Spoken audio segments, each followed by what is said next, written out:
Okay, we would go back to monthly financial report. Dr. Melton? Yes, ma'am. Ms. Rawls is going to come forward. This is Exhibit C. Ms. Rawls.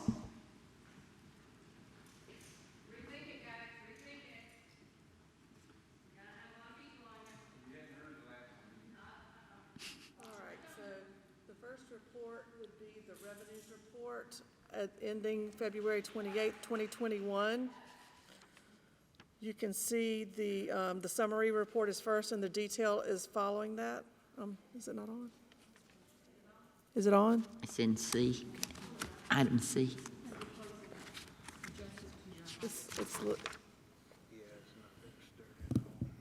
I can.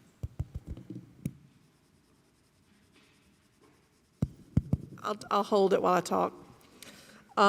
You can see from the revenues report as of the end of February 28th, 2021, the local revenues have received are 90% of those to date, which stands to reason, is because that's our tax receipts, and the majority of those are received by the end of February. Our state sources, we're about 2/3 of the way receipted on that, and that would also be correct as we're approximately 2/3 of the way through the school or the financial year.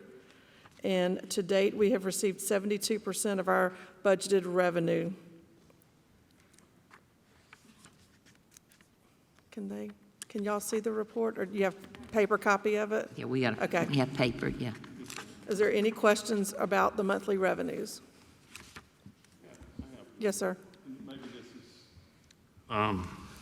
Where do the Perkins Act funds come from? That you know, for the. Those are federal funds. There's some federal funds, some state funds. They would not be reflected here. This is just the general fund. Oh, that's general fund. So there's another fund report that would be in. We do. We could provide that information to you. We don't generally provide reports on the federal funding.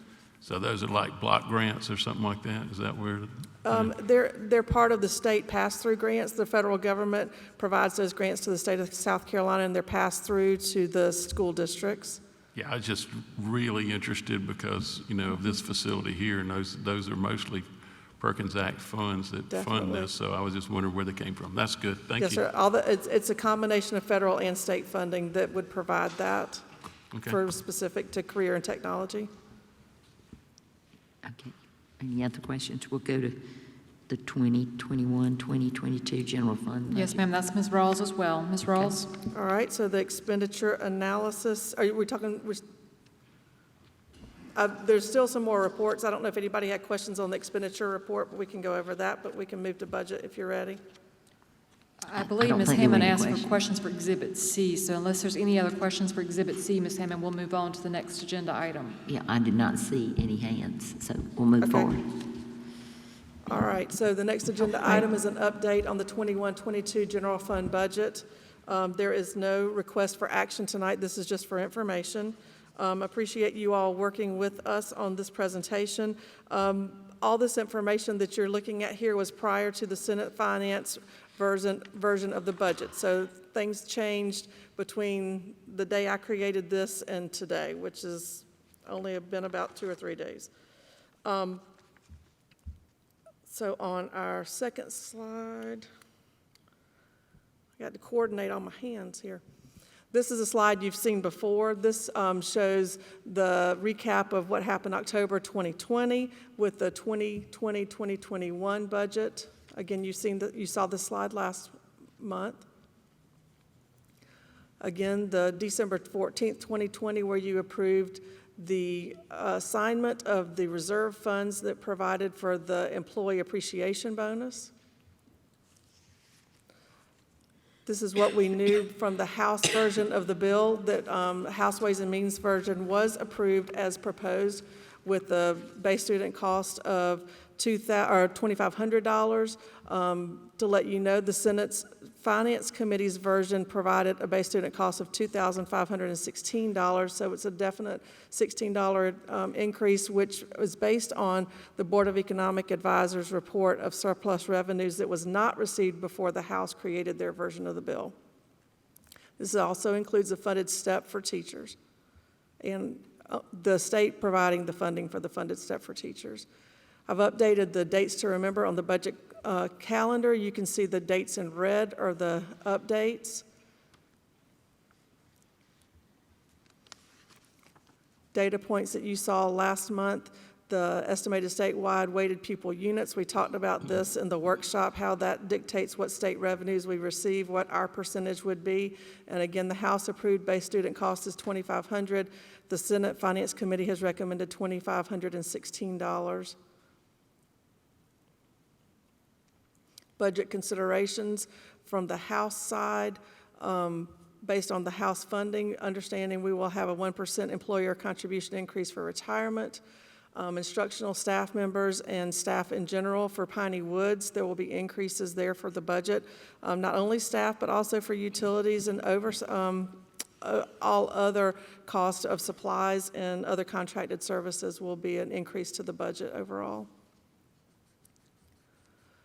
We still do not have the population growth number. We would have that hopefully within the next month to be able to calculate the meal cap increase. And the new piece of information for this month, and I will not ever say it enough times, this is estimated revenues. This is based on the House version. This is the most conservative that it can be because the House is the lowest of the versions at this time. So whatever is different between the House and the Senate version goes to conference committee. This is as low as it could be based on the 45-day enrollment number. There again, it will eventually be based on the 135th day enrollment number.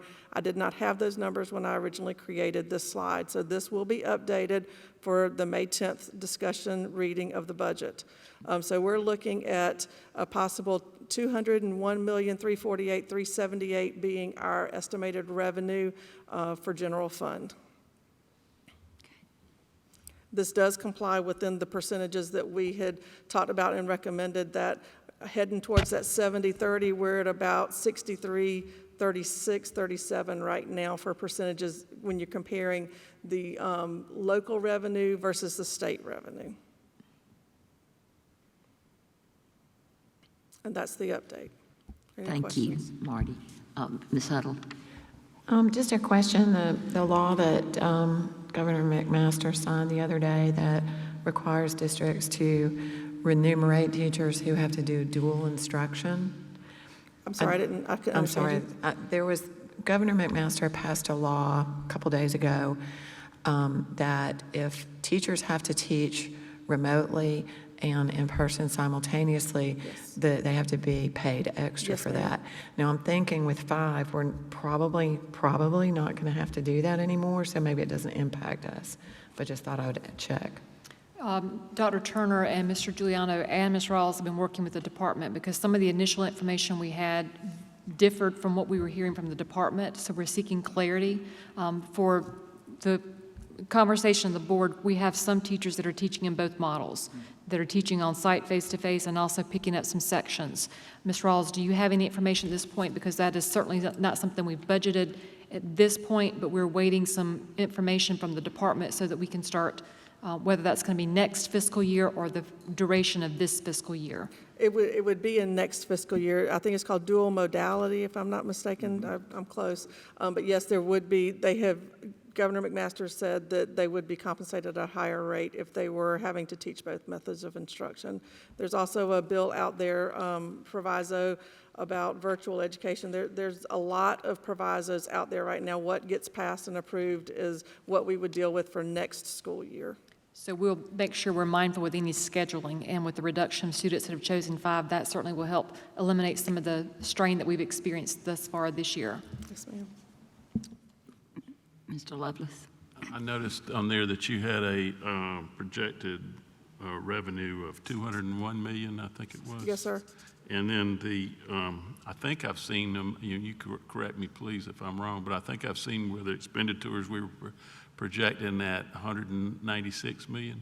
It's $196 million currently. I have not finalized the projection of expenditures for next year yet. Yeah, I mean, my point is that would the difference in that possibly go into fund balance, or where would that go? We'll have a balanced budget, so we won't have expenditures lower than revenues whenever you get the final budget. It would, if there is any leftover after the year has happened, the difference would go into fund balance, yes. if Okay, there are so- additional revenues over expenditures. But the state's not going to give us more money than it would take to balance the budget, is what you just said, I think. The state's going to give us the money based on our weighted pupil units and our ADM. So it won't have anything to do with where our budget is. It will be based on our student count and our student classifications. Okay, all right, thank you. All right. Thank you, Marty. All right.